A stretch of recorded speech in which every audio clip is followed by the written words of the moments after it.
ધોરણ 5 વિષય પર્યાવરણ પ્રકરણ નંબર 12 જો આ ખૂટી જાય તો। હવે જો આ ખૂટી જાય તો એનો મતલબ એવો થાય કે આપણી પાસે જે પણ વસ્તુ છે જો એ ખૂટી જાય તો આપણને કયા કયા પ્રકારની મુશ્કેલીઓ પડે।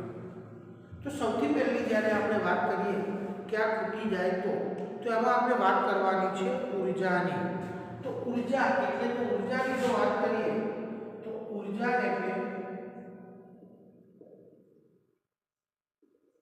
કોઈ પણ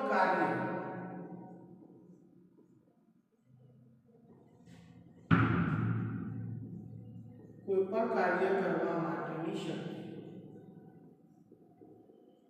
તો આપણે કોઈ પણ કાર્ય કરવા માટે ઊર્જાની જરૂરિયાત પડે છે કે કોઈ પણ કાર્ય કરવાની શક્તિ જેને આપણે ઊર્જા કહી શકીએ છીએ। હવે આ જે ઊર્જા છે તો ઊર્જા આપણને જ્યાંથી પણ પ્રાપ્ત થાય કે ઊર્જા આપણને જ્યાંથી મળે તેને ઊર્જાના સ્ત્રોત કહેવાય છે। ઊર્જા આપણને જ્યાંથી મળે તેને ઊર્જાના સ્ત્રોત કહેવાય। જેમ કે ઉદાહરણ સ્વરૂપે જોઈએ કે આપણે કોઈ પણ કાર્ય કરવું હોય, માની લો કે તમને કોઈ એમ કહે છે કે તમારે ખાડો કરવાનો છે, તો આ ખાડો કરવા માટે આપણને ઊર્જાની જરૂરિયાત પડશે, એટલે કે શક્તિની જરૂરિયાત પડે। તો એ ખાડો કરવા માટેની શક્તિ તો આપણે ક્યાંથી મેળવીએ? તો આપણે ખોરાકમાંથી મેળવીએ છીએ। તો ખોરાક જે થયું તો ખોરાક શું થશે? આપણને કાર્ય કરવા માટેની શક્તિ ક્યાંથી મળી? તો ખોરાકમાંથી। તો ખોરાક ઊર્જાનો સ્ત્રોત કહી શકાય। એવી રીતે આપણી આજુબાજુ ઘણી બધી પ્રકારની ઊર્જાઓ છે, જેમ કે પવન ઊર્જા છે, સૌર ઊર્જા છે, વિદ્યુત ઊર્જા છે, બરાબર। તો આ બધી જે ઊર્જાઓ છે આ ઊર્જાઓનો પણ આપણે ઉપયોગ કરતા હોઈએ છીએ। તો તમારા પાઠ્યપુસ્તકની અંદર આપેલું છે કે જેમ કે આપણે જોઈએ તો ઊર્જાનો મુખ્ય સ્ત્રોત કયો? તો ઊર્જાનો મુખ્ય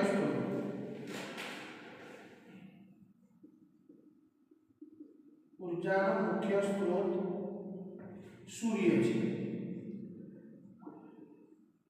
કે આપણને મોટાભાગની ઊર્જા આપણને સૂર્યમાંથી મળતી હોય છે।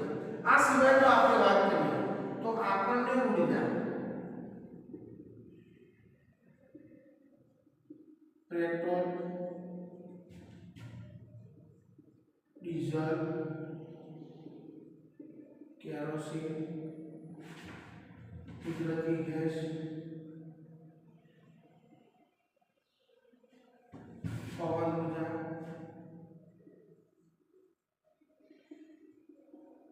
પાણી દ્વારા અને પાણી દ્વારા મળે છે। તો આપણને જે ઊર્જા મળે છે પેટ્રોલ, ડીઝલ, કેરોસીન, કુદરતી ગેસ, પવન ઊર્જા કે પાણી દ્વારા આપણે ઊર્જા મેળવી શકીએ છીએ। પણ જો આ ઊર્જા નજીકના ભવિષ્યની અંદર જો ખૂટી જાય તો શું થાય? આ મોટામાં મોટો વિકટ પ્રશ્ન છે કે આ ઊર્જા જો નજીકના સમયની અંદર ખૂટી જશે તો શું થશે, અને આ ઊર્જાનો ઉપયોગ આપણે કઈ કઈ જગ્યાએ કરીએ છીએ એની ચર્ચા આપણે આગળ કરીએ। તો સૌપ્રથમ તો બોર્ડની અંદર જે લખેલું છે એનો સ્ક્રીનશોટ લઈ લો, જેથી તમને એની નોંધ કરવામાં ઉપયોગીતા થઈ શકે।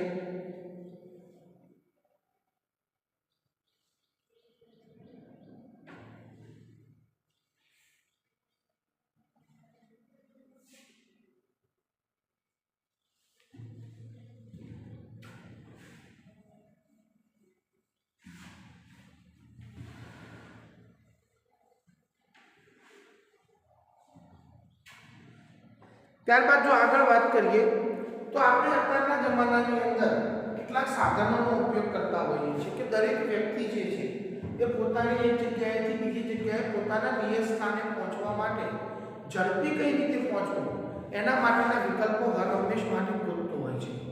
તો જૂના જમાનાની જો આપણે વાત કરીએ તો જ્યારે પૈડાની શોધ થઈ તો પૈડાની શોધ પછી બળદગાડાનો વિકાસ થયો, એટલે કે માનવી જે પગે ચાલીને જતા હતા એ હવે બળદગાડાનો ઉપયોગ કરવા લાગ્યા। જેમ જેમ સમય અને ટેકનોલોજી બદલાતા ગયા તેમ તેમ માનવી આધુનિક સાધનોનો ઉપયોગ કરવા લાગ્યો, જેમ કે અત્યારે તમે માર્કેટની અંદર જોવો છો તો સ્કૂટર છે, બાઇક છે, રિક્ષા છે, મોટર કાર છે, ટ્રક છે, બસ છે, ટ્રેન છે, પ્લેન છે, તો આ બધા સાધનોનો અત્યારે આપણને આપણી આજુબાજુ ઉપયોગ થયેલો જોવા મળે છે.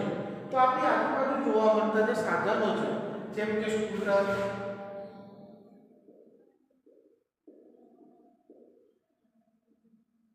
બાઇક, કોઈ મોટર કાર, આ બધા સાધનો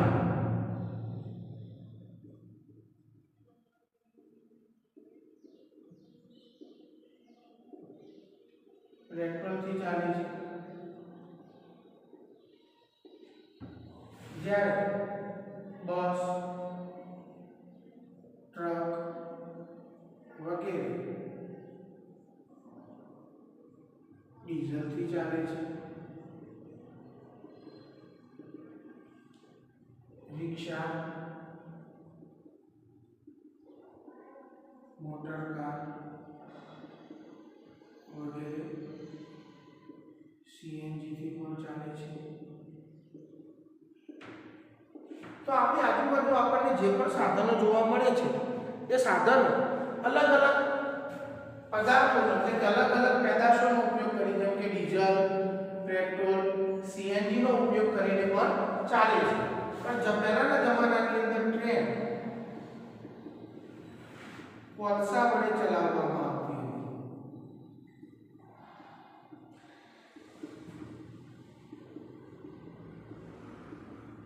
તો દરેક સાધનને ચલાવવા માટે કોઈને કોઈ પ્રકારની ઊર્જા આપણને જરૂરી છે. તો આ ઊર્જા આપણને મળે છે ક્યાંથી? તો પહેલો પ્રશ્ન આવવાનો કે આ ઊર્જા આપણને મળે છે ક્યાંથી? તો એની ચર્ચા કરીએ એના પહેલા બોર્ડની અંદર જે લખેલું છે એનો સ્ક્રીનશોટ લઈ લો.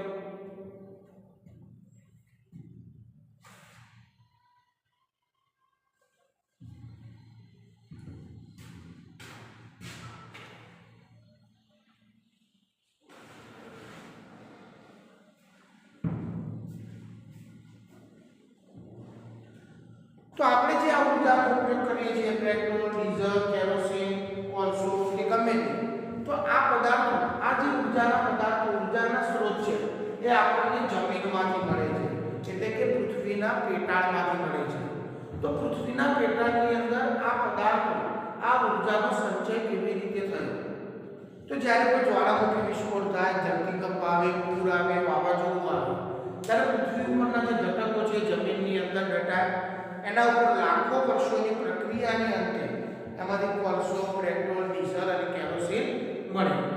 પણ આ જે ઊર્જા સ્ત્રોતો જમીનની અંદરથી આપણને પ્રાપ્ત થાય છે એ કદાચ નજીકના સમયમાં 25-50 વર્ષની અંદર ખૂટી જવાની સંભાવના છે. જો એ ખૂટી જશે તો શું થશે? તો આપણે જે ઊર્જા સ્ત્રોતો છે એનો કરકસરપૂર્વક ઉપયોગ કરવો જોઈએ. તો એના આધારે જો આપણે જોઈએ કે ઊર્જા સ્ત્રોતોના બે પ્રકાર છે. એક છે પુનઃપ્રાપ્ય ઊર્જા સ્ત્રોત, પહેલું લખીએ પુનઃઅપ્રાપ્ય ઊર્જા સ્ત્રોત,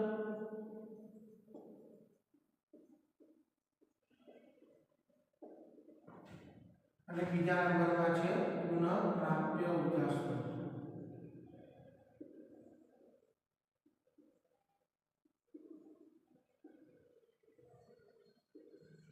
પુનઃઅપ્રાપ્ય એટલે કે જે ઊર્જા સ્ત્રોતનો ઉપયોગ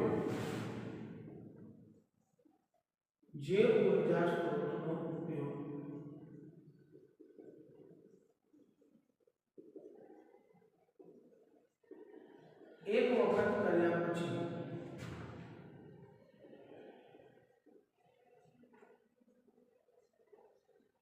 નજીકના સમયમાં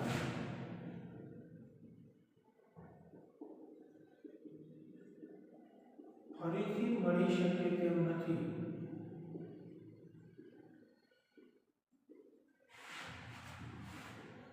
તેવા ઊર્જા સ્ત્રોતને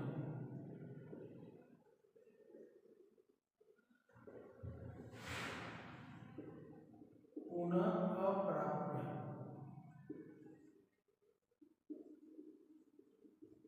ઊર્જા સ્ત્રોત કહે છે.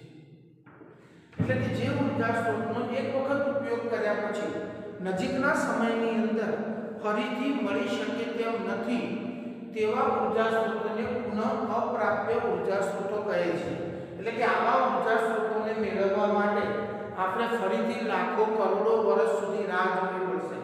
અત્યારે તમે જે પેટ્રોલ, ડીઝલ, કેરોસીન એનો ઉપયોગ કરો છો, તો પેટ્રોલ, ડીઝલ, ખનિજ કોલસો,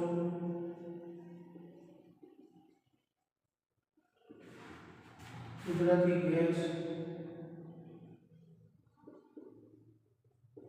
વગેરે.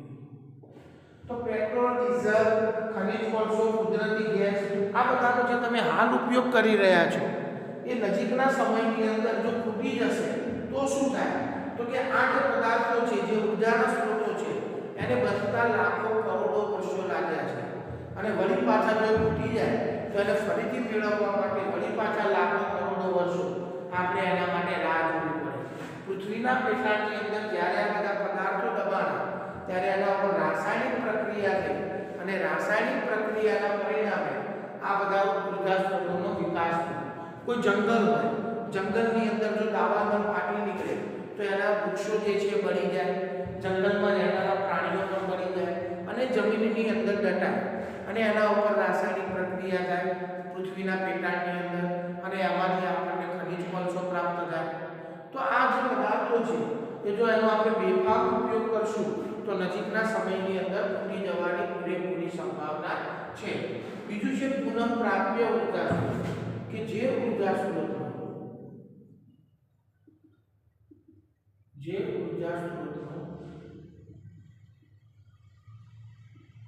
એક વખત ઉપયોગ કર્યા પછી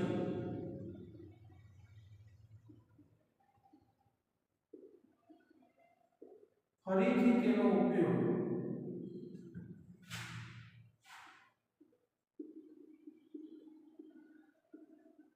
નજીકના સમયમાં કરી શકાય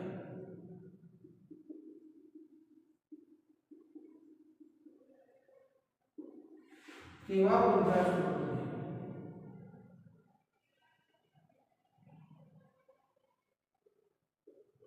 પુનઃપ્રાપ્ય ઉર્જા સ્ત્રોત કહે છે.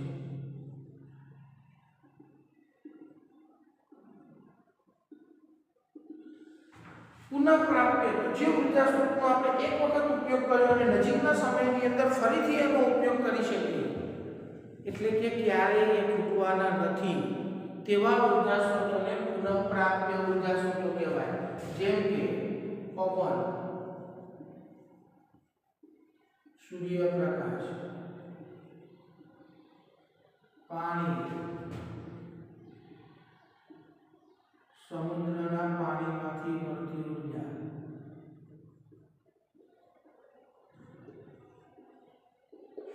હવે પવન, તો પવન દ્વારા તમે પવન ચક્કી ફેરવી અને ઉર્જા ઉત્પન્ન કરી શકાય. પવન ક્યારે બંધ થવાનો છે? ના. સૂર્યપ્રકાશમાં સોલર પ્લેટની મદદથી વિદ્યુત ઉત્પન્ન કરી શકાય.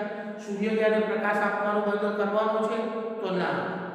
પાણી, તો પાણીની અંદર સમુદ્રના પાણીમાંથી મળતી ઉર્જા, તો સમુદ્રની અંદર જે મોજાની જે લહેરો આવે છે એ ક્યારે બંધ થવાની છે?